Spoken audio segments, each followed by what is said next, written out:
This is the East Idaho Prepcast on IdahoSports.com.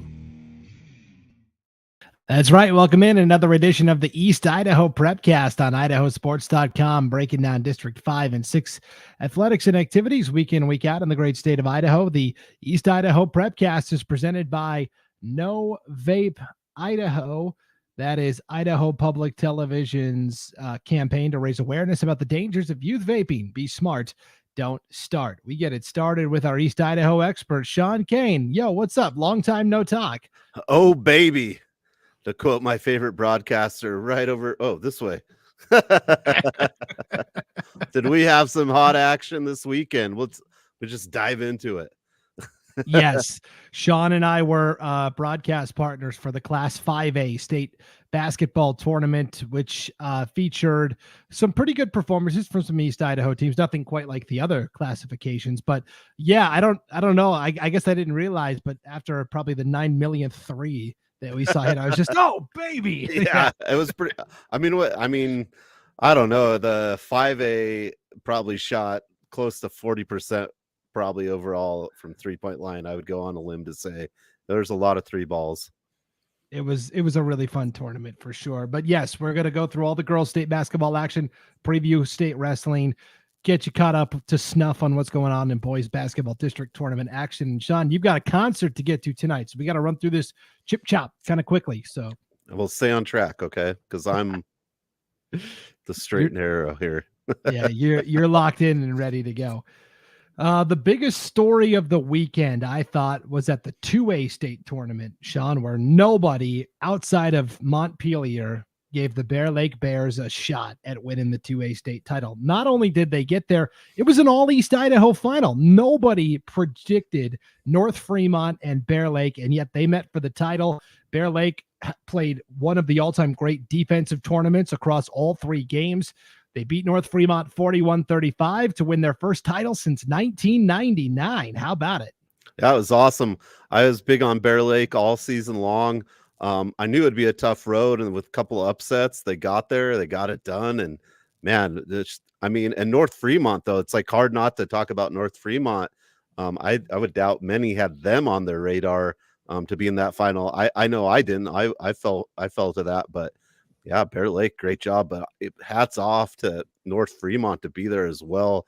Nothing to feel bad about there. Yeah, North Fremont took out Grangeville, kind of the number one seed and presumptive favorite, by a point, 43-42. It was a really exciting game where North Fremont scored the game-tying basket with like a second to go, Sean, and then we had, the foul call, the and one, and North Fremont stepped to the line, made the free throw to get to the championship. It was a really exciting battle. And look at this. Debbie, she told me last week on the state tournament preview, Sean, the preview show, Sean, I told you that a week ago. Don't underestimate our Bears. Debbie, you are right. I'll wear it. Wow. I was so impressed by Bear Lake and what Coach Ken Wells was able to do. Really the key for them, Sean, was their defense. And that's kind of been their bedrock all season. Yeah, they kept teams. They kept a lot of the games low scoring, and anytime they could keep the teams kind of in that low scoring kind of bracket, they were right in there to win. So I'm not super surprised Bear Lake was there at the end. I mean, think about it. Banners, blue trophies, Bears. Yeah, let me write that down. That's a good title. Banners, blue trophies, and Bears. And their colors almost the same blue as the first place trophy. So Destiny, I don't know, maybe. If I was Aaron Rodgers, I'd say there's a conspiracy theory there, but I'm not. So. Oh boy. Yeah.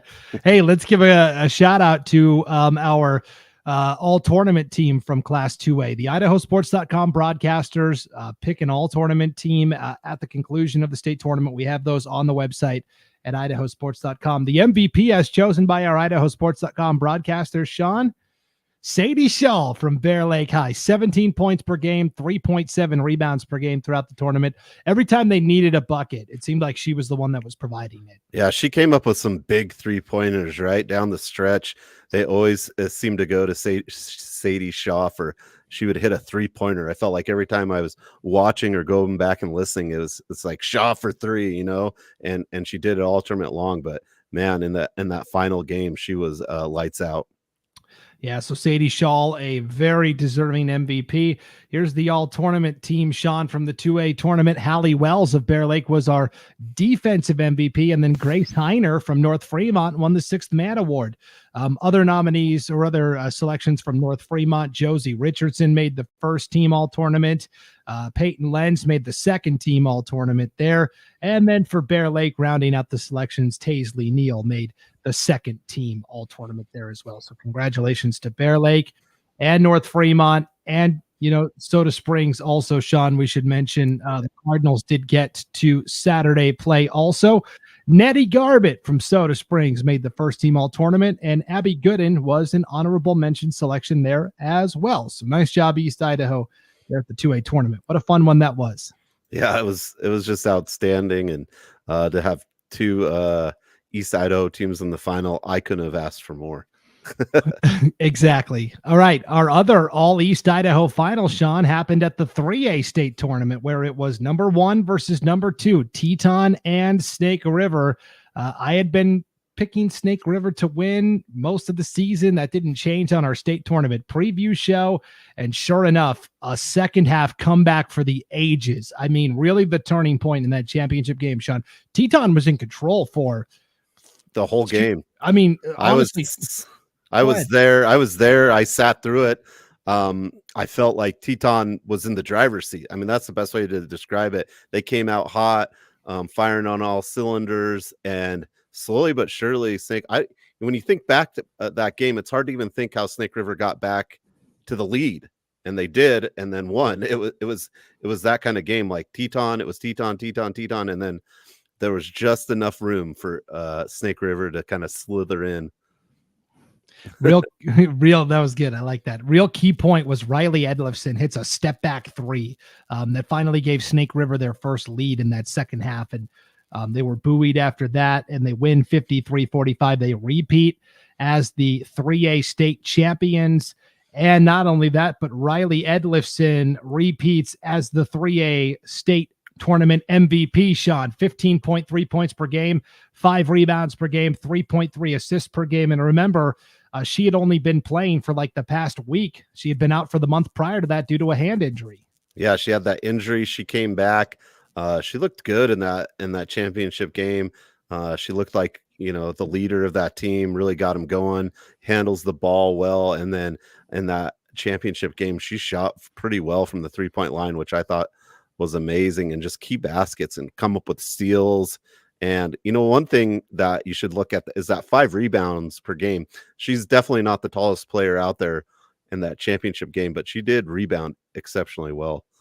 Did whatever she had to do to help lead her team to victory. Here's our all-tournament team and the rest of the honors from the 3A state tournament. Haley Nash of Snake River wins the 6th Man Award. Reese Baldwin from Snake makes the first team. Camden Dunn makes the second team. That's all from Snake River. What about Teton, the runner-up? Grace Hogan and Reese Coons both make the first team all-tournament squad. Melissa Bagley and Abby Barkdole make the second team for all-tournament as well. And then on the honorable mention, Addison Jensen from American Falls, Sean. The Beavers went 2-0 there at the 3A state tournament. Played Filer really tough on Friday, lost by 9, but they had a good run just to get to state for the first time in a long time as well. Okay, are you ready for our third all East Idaho championship game, Sean? Yeah. Hold on one sec. Okay. Sean's going to take off for a second. While we do that, in the comments, it's teased already here from Carter Cannon. Congrats to the Russets, only undefeated team in state men's and women's basketball. So there it is. I almost forgot. We were supposed to have props. Our boss, Paul Kingsbury, told us, so I had to bring my prop. What is that?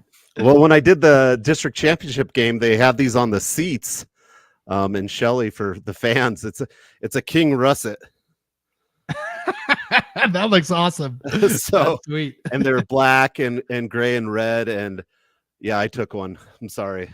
My kids love the Russet, so I got one. So I had to get my prop, the King Russet, because I knew we were going to go into this game. That's awesome. That looks cool. That's really fun. Put it right there. Yeah, you'll have to. Yeah, that'll be. You'll have to take it with every broadcast now when you go to Shelley High now. Oh yeah, definitely. We do a lot of games there when we can, and I just thought it was a cool. They just had a little plastic King Russet toy for everyone on the Shelley side, and I definitely had to grab one. Joel Richards, who also broadcasts with us here in East Idaho, he didn't get one. I know he's a little disappointed at home. Joel Richardson. He's going to have to, we'll see if he's in the comments. He's usually watching. We'll have to see if I gave him a bunch of state boys basketball prep to do though. So we'll see. Okay. Yeah. All right. So that was probably the second biggest storyline outside of Bear Lake winning it all, I thought, but I thought we'd just go 2A, 3A, 4A. It was Shelley and Skyline, our third All East Idaho championship battle, Sean. This one was actually, Skyline kept this really close until, we got to the early stages of the fourth, and Skyline just, all the points had been scored by Shea Shippen and Kaisa Shippen, basically. And you're like, is somebody else going to step up and make a bucket? Because they're kind of hanging on by their fingernails a little bit. And Shelley, of course, a deep, talented roster, eventually pulled away for the 59-49 victory. Congratulations to Shelley, the only undefeated team in girls basketball. I don't think there are any undefeated teams left in boys basketball, so they're the only team to finish with the goose egg this year. Yeah, what a just incredible feat. And I kind of think of Shelley as like the Justice League. Everyone talks about, Brindley Cannon as the big star, but they're kind of like the Justice League. They just have a nice set of characters that back them up, as far as Mia Williams, all these players. They have a little bit of a superstar in all the little positions, and they're kind of like the Justice League of teams. There's Brindley Cannon, maybe she's Superman, but then you got Aquaman, you got all the different people, the Flash, Casey Lang. So yeah, kind of the Justice League. I like that. That's a good correlation there between Shelley and what they were able to do as a team. Congratulations to Skyline as well. They beat Pocatello in an all-time great semifinal, 51-48, where the two teams just traded blows back and forth. The freshman came in off the bench, Macy Marlowe, and hit a big free throw to put Skyline up 3. Pocatello had a shot down 3 with like 5 seconds to go. They throw the ball away and turn it over. Pocatello did a rebound to take third place, 56-44 over Lakeland as well. So you're talking about the 3 teams that were there from East Idaho, Sean. They sweep the top 3 spots. Shelley 1, Skyline 2, Pokey 3. Yeah, and Pocatello so close, did very well. Most of those girls come back. I mean, if you're Pocatello, you're not happy with how it ended, and you've got a whole year to come back with pretty much all those big components. Kenna Garza, Abby Lusk, man, they're going to be a team to watch out for next year in 4A for sure. Yeah. Well, let's give you our 4A all tournament honorees. Of course, Brindley Cannon of Shelley, the MVP of the tournament, 19.3 points per game, 10.7 rebounds per game, 3 blocks per game. Sean, she averaged 3 blocks per game on the defensive end. I feel like the semifinal, she had like 4 that we did at the Idaho Center. I feel she was just blocking shots left and right, but yeah, phenomenal player. She averaged a double-double. That's really hard to do in a 3-game sample. So congratulations there. The rest of the all-tournament selections here. Abby Lusk of Pocatello was the defensive MVP, Sean. And then Sarah Kidman of Shelley won the 6th Man Award. So the individual awards swept by East Idaho schools. Keeping up with Shelley, Mia Williams made the first team all-tournament. Casey Lang made the second team. For Skyline, the Shippen sisters, Kaisa the senior, Shea the junior, they both were named to the all-tournament first team.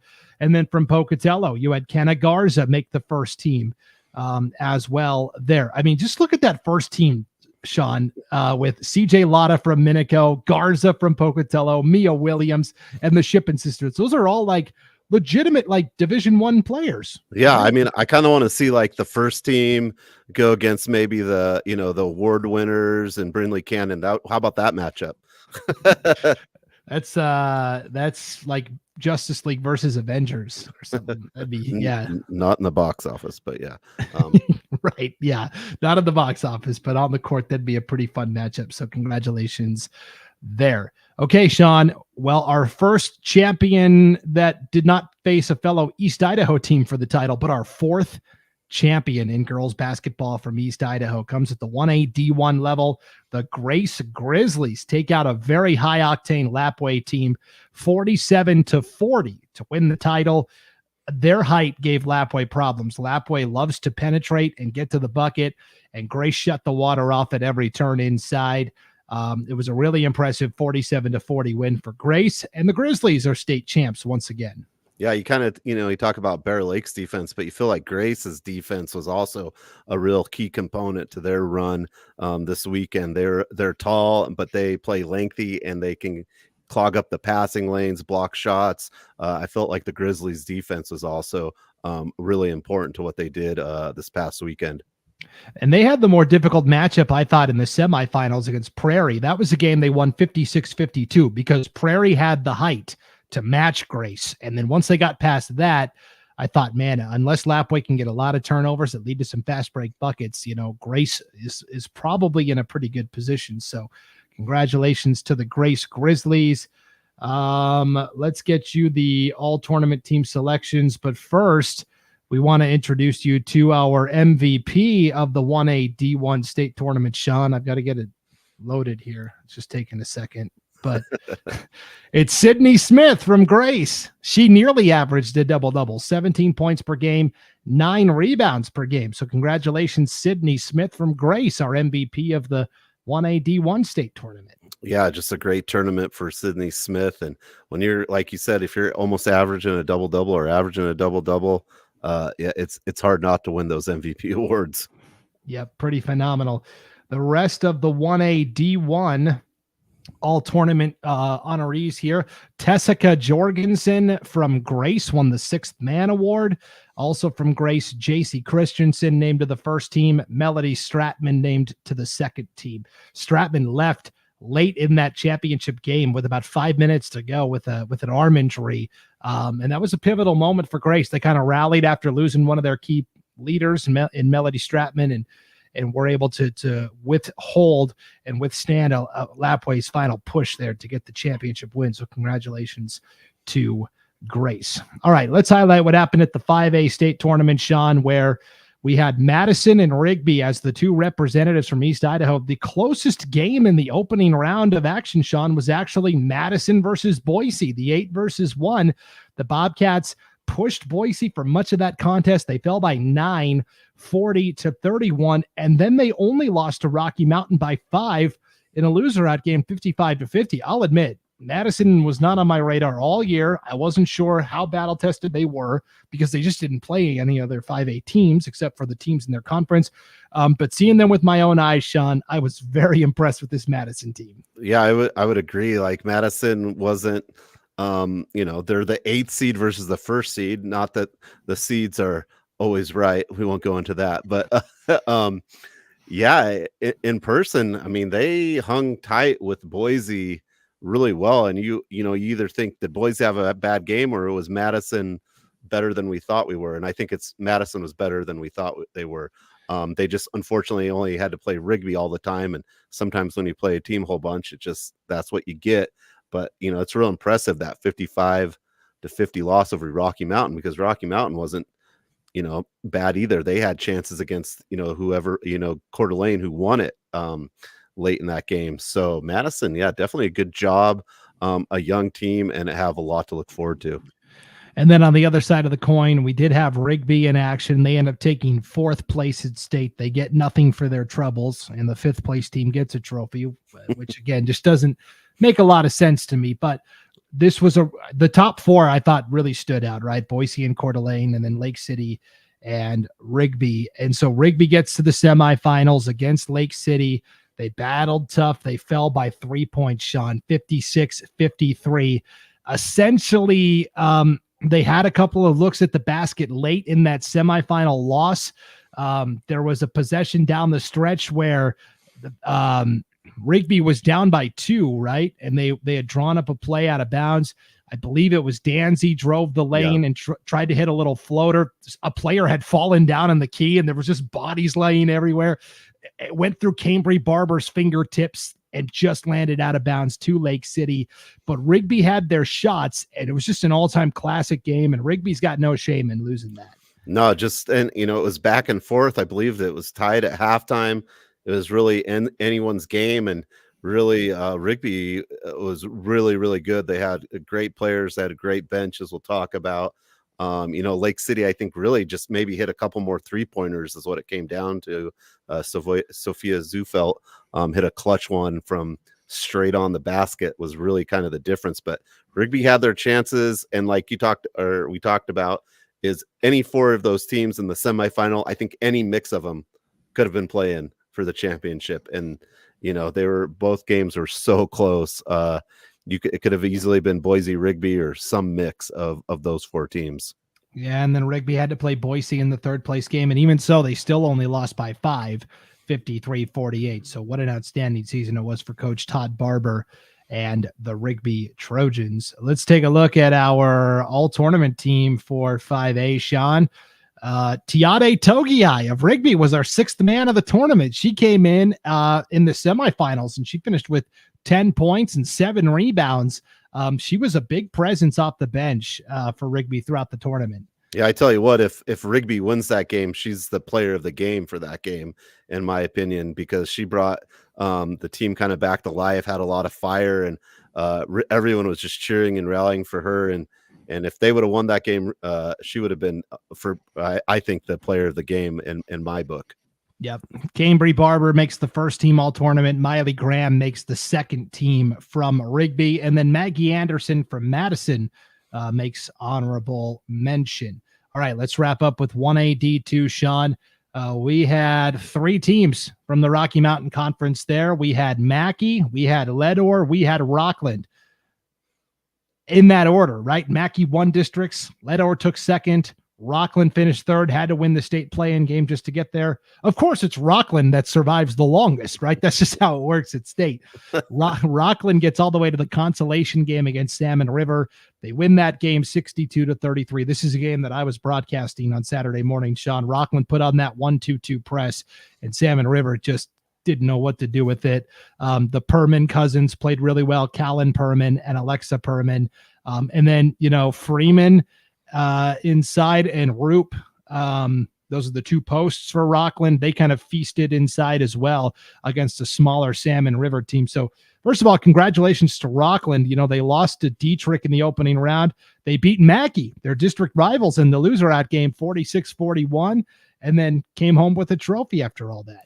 Yeah, it's hard to beat a team multiple times in a year, right? So, when you get into that consolation side of the bracket, it's, kind of who's, still kind of who's in it, kind of fight it. Mackey had a great season, but that game was incredibly close, 46-41 with Rockland to win. So congrats to them. And unfortunately, Leadore just quite didn't have enough, maybe had the hardest bracket, even though they won, in my opinion, starting out with Kendrick, but that's how the cookie crumbles. Yeah, Leadore had to play Kendrick right away and lost, and then they lost to Salmon River in a very tight loser-out game, 37-32. Easily could have been Rockland playing Mackey and then Leadore, their 2 district rivals, back-to-back. They're on the backside of the bracket. So congrats to all 3 teams that were there competing. Sean, our 1A D2 all-tournament team looks like this. From Rockland, let's start there since they lasted the longest. Callan Perman made the first team. Her cousin Alexa Perman made the second team. And then from Mackey, you had Alyssa Hawley as an honorable mention. And from Leadore, Lexi Bird made the honorable mention team as well. And that puts a bow on girls state basketball, Sean. For the first time since 1995, not a single team from District 3 was competing. I don't know. I kind of liked it. Yeah, I mean, it's nice, and it's a great thing if you're not in District 3, but I think it just really showcases the talent throughout the state. I mean, I'm going to say the East Idaho area is the best because that's, what I think, but we have a ton of great teams. So, or 4 districts. Yeah. Well, no, 4 champs. Yeah. 4 champs from East Idaho. Yeah. I mean, this year, but I mean, it just showcased that on any given year, where's that talent going to come from? Yeah. It came from East Idaho this year. But, who knows what happens next year as things shift up. But, yeah, it's interesting. The odds are definitely in their favor, I would say that, to be there and win. But sometimes, talent and hard work and good coaching, defines the odds. Yeah, what a good showing it was for East Idaho. We'll get to state wrestling and boys basketball in just a second. But first, if you're from Idaho and between the ages of 13 and 18 years old, enter the No Vape video contest to expose the shadowy commercial tobacco marketing tactics behind vaping. All you have to do is record and upload your 90-second vape bashing masterpiece, and you could win a portion of the more than $10,000 in prize money being awarded. Deadline to enter is April 1st. Winners will be announced May 1st. Raise your voice about the dangers of vaping and win big cash prizes from No Vape Idaho. For more details, just go to your favorite web browser, type in No Vape Idaho, KNOW Vape Idaho, and you'll find all the contest details from there. This is cool. I like this. Yeah, I mean, everyone's on their phone anyways. Why not make a video? That's right. One of the best anti-smoking commercials I've seen for Project Filter when I used to live in Pocatello was actually some students from Showband High School filmed one, and they would air it during the local news in the morning, and I would always watch it. And I thought the kids at Showband did a pretty good job with it. So yeah, definitely peer interaction is the best way. No one wants to listen to you or me. They want to listen to their peers, and that's a great avenue for a great message. Yep, for sure. All right, state wrestling, Sean. We covered the meat and potatoes of it on our Idaho Mat Chat Prepcast. It's our standalone wrestling Prepcast we do every Tuesday night here on IdahoSports.com. But for those that weren't able to catch that yet, we'll kind of give you just the Cliff Notes version. We kind of broke down contenders and dark horses in the team races for every classification. So when you look at 5A, Sean, Madison brings the second most individuals competing with 21, only trails Meridian by 24. So right away, just by sheer numbers, you think, okay, Madison's in the mix for a top 3 finish. Yeah, and a few weeks ago, we kind of talked about Madison was kind of a quiet, under the radar 5A team, and man, that goes to show you it's not going to be very quiet at state because there's 21 of them at the competition. So I'm with just sheer numbers alone, you've got a chance to find a trophy. Highland on the other side going with the quality over quantity. They bring 9 guys, but they are all legitimate point scorers. Colton George, especially. I'm really excited to see how he does on the mat for Highland. For the 4A, Sean, really the dark horse is Century with 16. That's the most out of District 5. And then Bonneville comes with 14 and Blackfoot comes with 12. Really, it's going to come down to Minico and Bishop Kelly for the title. But who can break into that top 5, that top 3? I honestly think Bonneville has the best chance of the teams over here in the dark horse category. But yeah, Bonneville has been really good all year. They have a couple of 100-win wrestlers, right? Blackfoot is a team that is traditionally very good, so keep an eye out there. Century brings probably some of the most numbers they have in a while, so that's pretty good. Caldwell's always good. It should be really exciting. I think it's hard not to say that top battle is not between Bishop Kelly and Minico. I think it is, but that third place or whatever may happen, it could be very interesting because after those two teams, I think there's a few teams that definitely have a shot. Scott Burton in the chat, our Magic Valley Prepcaster. We're going to do that hopefully tomorrow morning, Scott, if you're watching this. Again, tomorrow morning works best for me. He says, let's go J-Town Wrestling. Jerome, of course, is bringing 12 from the Magic Valley as well. All 3 of those teams from East Idaho have an individual that I think could contend for a state championship. Coulter Burton from Century, Riker Vale from Bonneville, Mac Bogger from Blackfoot. And then we'll get to the girls' side too, where Kiana Conrad is the overwhelming favorite in her weight class for Blackfoot, as well as only a freshman. Okay, and then if we look at the 3A wrestling breakdown here, Sean, South Fremont is the defending 3A champs. They have been the premier power for a long time. They are coming with 20 wrestlers. Fruitland with 26 is going to be hard to topple, but Marsh Valley comes with 12, and they're all capable of getting high on the podium and accruing lots of points. And then you look over at American Falls with 21 and Snake River with 18. Now, this is a 3-team district, Sean, so it's not like there's a ton of bids available between Marsh Valley, American Falls, and Snake River, which means a lot of the at-large bids got snapped up by those 3 teams. It speaks to the quality of all 3 District 5 programs. Yeah, just a lot of parity, right? You've got a lot of different teams that can do a lot of different things as far as it goes, and South Fremont sat at the top. But I mean, who knows now? I mean, Marsh Valley's been solid all year, so has American Falls, and Snake River sending 18 kind of jumps out to me right away when I look at this. American Falls did go up to the North Idaho Rumble in Coeur d'Alene, and they won the team title over like 5A Coeur d'Alene earlier this year. So we'll definitely keep an eye on it. 2A/1A wrestling, Sean. At the start of the season on the Matt Chat Prepcast, everybody made their official championship predictions. On that night, I said Malad, and I'm sticking with it. The Dragons are bringing 17, tied for the most of anybody in the field. In terms of dark horses, Firth, North Fremont, West Side, Ryrie. Ryrie, of course, won 7 championships in a row, which is just unprecedented. In terms of dark horses, though, I really like this West Side team. I think they've got a lot of potential to sneak into the top 5 and maybe even the top 3. Yeah, West Side doing a great job. Yeah, it's just, I think you've got to have a lot of good things happen, right? You got to have people get into the top 3 or those high finishes for things to happen.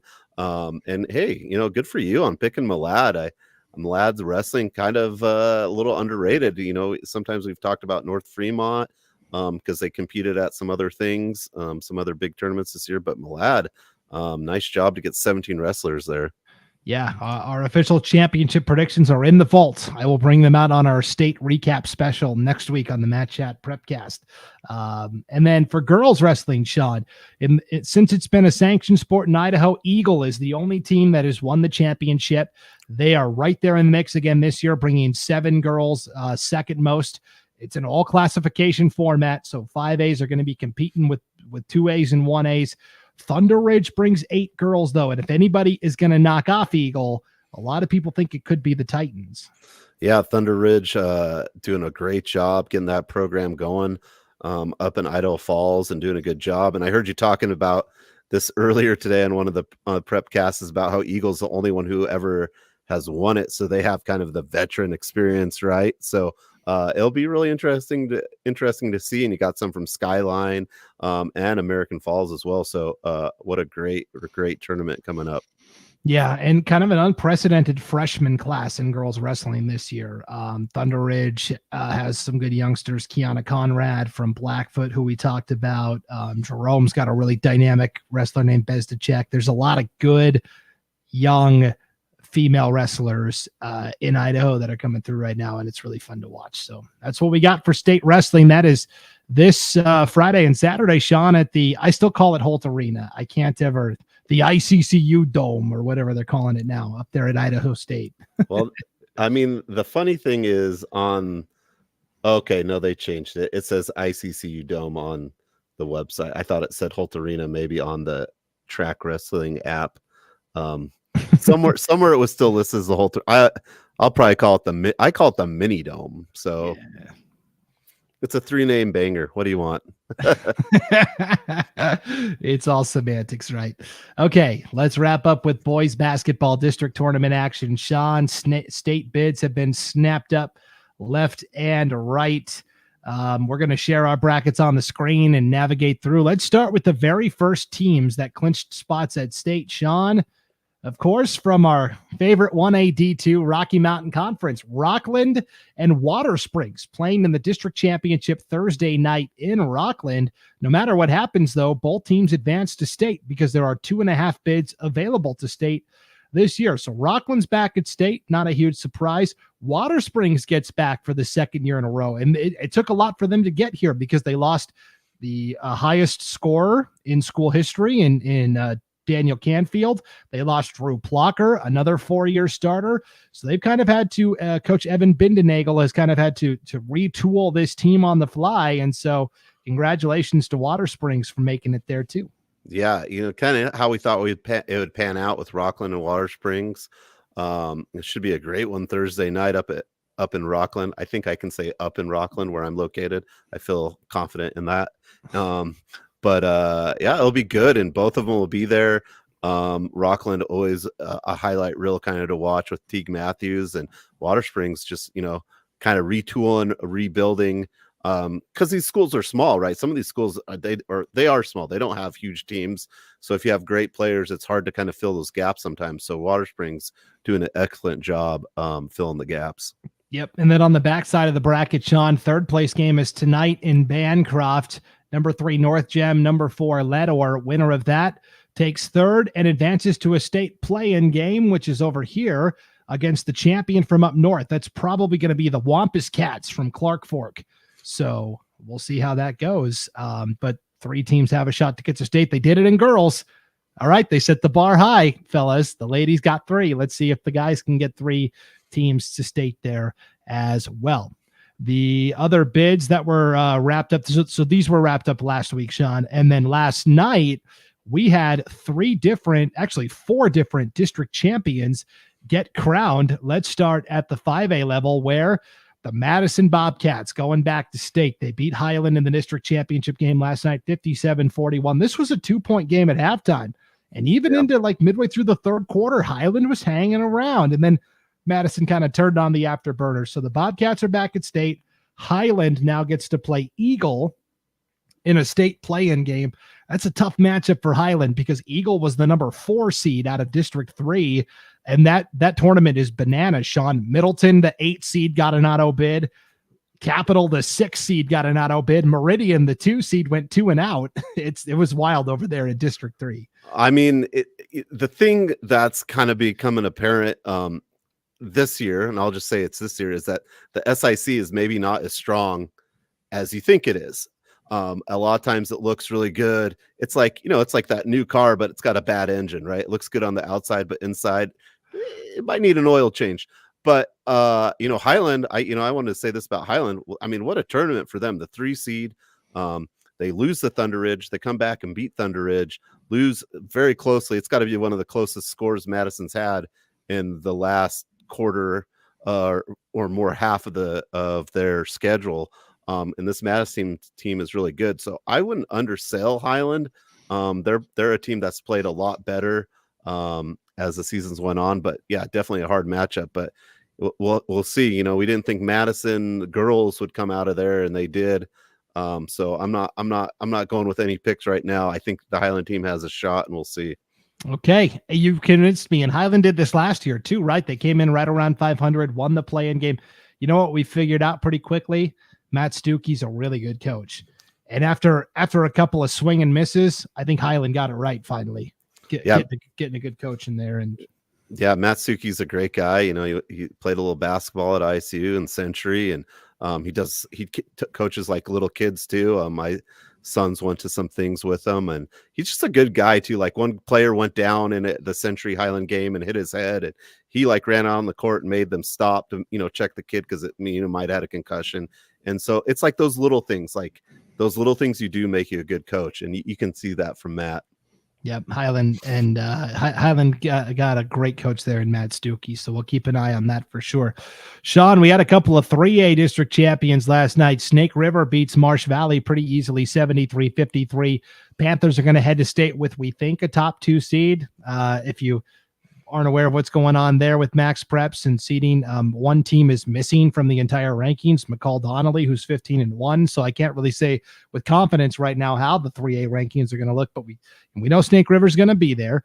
Marsh Valley, meanwhile, now gets the chance to earn their way to state in a play-in game against Sugar Salem, and that's because in the District 6 championship last night, Sean, Teton knocked out the Diggers 71-59. So Teton, hey, just like girls, Teton, yep. Snake River going to state. Well, yeah, what a surprise. Well, I mean, Snake has to win first, though, right? No. Snake. So Snake's in district champ. Sorry, Snake River. I was thinking Sugar. Sugar's got to win to get in, but yes. Teton's in. Yeah, I see what you're saying now. Sugar and Snake blended together in my mind. Ugh. Yeah, you're good. So now Marsh Valley will play Sugar Salem in this play-in game Saturday at Blackfoot. They played twice in the regular season. The first time Sugar was very shorthanded. Marsh Valley won pretty easily. Second time Sugar had basically all their guys. Marsh Valley won on a buzzer beater to win by 3. So should be a good one. Should be a good matchup for sure. Okay, so that's what's going on in 3A hoops, Sean. 2A hoops last night. The West Side Pirates, the number 2 seed, win the District 5 tournament over number 1 Bear Lake 51-47. In my bracketology projections, Sean, I had West Side winning this district before it even started. And Bear Lake gave them a tough push, but I got to brag because I was right. I think Westside's been the best team in that league all year. Now they get the chance to go to state and prove it. Bear Lake, meanwhile, is going to be in a state play-in game against whoever takes second place from the Nuke, District 6. That district championship game is tonight, Sean, at Thunder Ridge High School. It's number 2 Firth, number 1 North Fremont. Firth would have to win twice to pull off the district title. When they played in the undefeated semifinal right here, North Fremont won by 10. Yeah, so, I mean, you kind of think it's North Fremont's in the driver's seat here. I wouldn't be surprised if Firth came out, but pretty interesting matchup. And it's just kind of interesting to see who'll come down to play Bear Lake. I think maybe Firth's a little better matchup than that for them than North Fremont. But I mean, I don't know. But yeah, Westside, what a great job. I mean, we kind of talked about them a few weeks ago is kind of lingering in there as maybe the best team out of this conference, and they went out and proved it. Yep. I will tell you, I don't think it matters who gets to play Bear Lake between North Fremont and Firth. I like District 6 to send 2 teams. I think Bear Lake would match up tough against either team, but I like Firth and North Fremont to both advance to state. Just a matter of who gets there through which mechanism. Both really well coached teams. Okay, let's go with the other district championship game tonight, Sean. It's a doubleheader at Thunder Ridge High, so that North Fremont Firth game will be the second contest. Up first will be the 1A D1 district championship between Butte County and Grace. You'll note, Sean, when these teams played last week in the undefeated semifinal, Butte County won in triple overtime, 65-63. Well, I can tell you this, between volleyball and girls basketball, I'm sure they're very glad they're the first game. Like, they will not be getting out of there at midnight. I mean, you almost could guarantee that, because I'm sure their fans and parents are very happy they were the first game on the docket tonight there at Thunder Ridge. But yeah, this is set up to be an exciting one. Yeah, so here are the key stats. I sent an email to Mindy Gammett. She is the Butte County coach, asking about, just a recap for my bracketology post I was doing. Grace hit 9 threes in that game against Butte County. Joe Clegg had 21 points. Kai Clegg had 16. Rafe Jorgensen finished with 18. For Butte County, Brody Westergaard had 23 points. Keaton Archibald finished with 13. Razor Duke, a very clutch 3 for 4 from the free throw line in overtime. And Trent Pancari came up with 6 points in the overtime session as well. Both teams had to dip way into their benches, right, in a triple OT game. And really the key was Butte County was 15 of 21 from the free throw line in that triple overtime win. Coach Gammett said, "This win exemplified our core strengths of grit, heart, and team. There were key moments from every player at different times. We needed every bit of effort from tip-off to tip-off to tip-off to tip-off." Right? Because there's 4 tip-offs with all the overtimes. And you see that in overtime overwhelmingly, as it comes down to people fouling out and what players come in off the bench and can step up and either hit 3 throws or hit a basket when needed. And it sounds like they got it done that night 3 times in a row. Yeah, and both teams are deep. Grace has got some good players off the bench. Butte County's got a lot of good athletes. The onus now is on Grace, though. They got to win it twice. They got to beat Butte County tonight and then Friday night in the if necessary game to pull it off. So Butte County definitely has the upper hand there and can clinch the lone spot to state tonight with the win over Grace. And now let's wrap up in Class 4A, Sean, where, oh my goodness, Thursday night, what a rematch we've got. First of all, last Thursday, Pocatello had to go to Preston after Preston had swept the regular season series. Pokey goes down to Preston, sneaks out of there with a 66-61 win. And now Preston's season is on the line. All they got to do is beat Pokey at the pit. They did it once. They did it once this year. Can they do it twice? Now, this is an interesting fact. This same scenario has happened 3 times in a row in this district. So 2 years ago, it was Century. Pokey had to beat Century twice and ended up winning like this. Last year, remember, Preston had the upset, right? They beat Pokey the first time, but then Pocatello came back to win, and now Preston gets upset. So it's the same course of action with the 3 different teams has happened right in a row. So I mean, who knows at this point in the pit?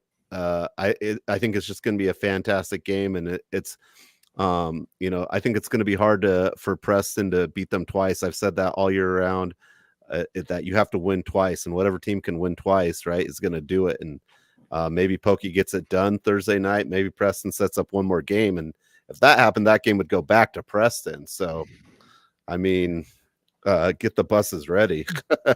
Oh my goodness. I so wish I could be there Thursday night at the pit. It's just going to be an electric atmosphere. Yeah, Sean, you're going to be there observing. And I know Dan Hubbard from KACH Radio down in Preston, he'll be there for sure. Good colleague of ours. And it's going to be an electric, dynamic atmosphere. Preston's got to pull off the win at the pit, and then they have to win at home, which they just lost to Pokey at home to pull it off. So, but like you said, it's happened the last couple of years. So we will see. Just as much drama, Sean, in the District 6 tourney where you had, so Hillcrest beat Skyline 72-46. That's not too dramatic, but look at this other semifinal right here last Thursday. Blackfoot and Shelley. Shelley wins 42-41. Austin Sharp has a tip in at the buzzer to give the Russets the 1-point win. Then on the backside here, you had this loser out game between Bonneville and Idaho Falls.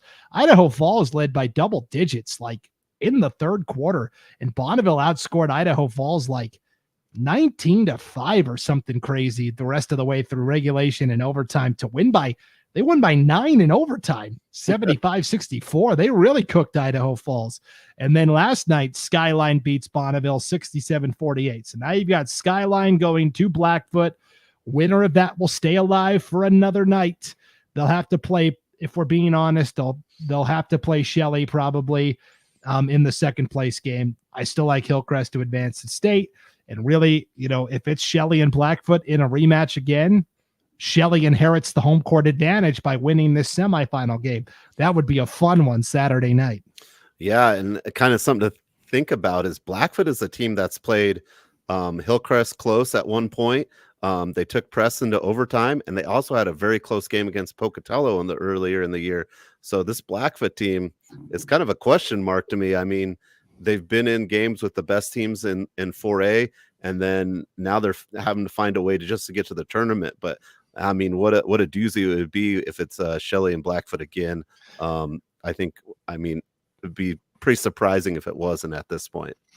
It'd be pretty epic for sure. And yeah, Blackfoot, just a real Jekyll and Hyde team. There's nights, and this has been over the last, since I've lived in Idaho, I've been here 5 years now. There's nights where I look at Blackfoot and I go, that's like a best team in the state. Like if they won a state title, it wouldn't shock me. And then there's some nights I watch them and I'm like, how did they get to this many wins? It's just, it's very puzzling. But they always seem to come up in big spots. So don't bet out Blackfoot yet. No. Yeah. And like, I'm even thinking back to last year, Blackfoot almost beat Pocatello at state. So that was a close game. Javon King versus Julian Bowie. What a matchup there. Unfortunately, we won't have it this year as he's graduated. Javon King has, but yeah, Blackfoot, you can't count them out. And like I say, Shelley is not a team you want to have to go through because they're going to ride right with you. I liked Javonte King until he committed to Montana State University for football. That's the Grizzlies' arch rival. Can't abide. Yeah, I'm just kidding. Yeah. It's he's a good player, good football player and a good basketball player. So, go Montana State.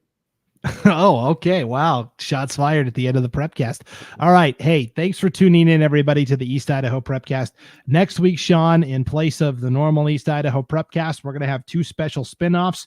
Our Idaho Mat Chat Prepcast state tournament recap show, where we're going to recap everything that happened at state wrestling. And then also our IdahoSports.com boys basketball state tournament preview special as well. That'll be next Tuesday night at 9:00 Mountain Time. That's what I'm trying to think here. 8:00 Mountain, 9:00, might be 8:00 Mountain. And either way, we'll get it figured out and pushed out on social media, but that'll be next Tuesday night, Sean. So you've got the week off next week. I don't, but maybe from Idaho Sports, but Tennis season starts Friday. Spring sports, if you can even imagine. We haven't finished wrestling. We haven't finished basketball. We haven't finished cheer and dance. That's this weekend too. Probably have some highlights from that the next time we meet. But yeah, spring sports start Friday. Nothing's done. Paperwork is not filled out. We're not going home yet. Yep. And of course, Sean coaches tennis, varsity tennis at Century High School. Good luck. I know your real, championship Super Bowl season starts. Yeah, you see Friday. The Michael Jordan jersey back there? That's not just for show, okay? I'm looking forward to what's going to transpire in the spring sports season. I am nowhere near ready to talk about it yet, though, so you're just going to have to table that for a couple weeks. I will. Okay. I will. Don't worry. Sounds like a plan. Well, thanks for tuning into the East Idaho Prepcast, everybody. Enjoy the competition this weekend, whether it's cheer and dance or state wrestling or boys basketball districts. Travel safely, and we'll see you back here next time. For Sean Kane, I'm Brandon Baney. Thanks for tuning into the East Idaho Prepcast on IdahoSports.com.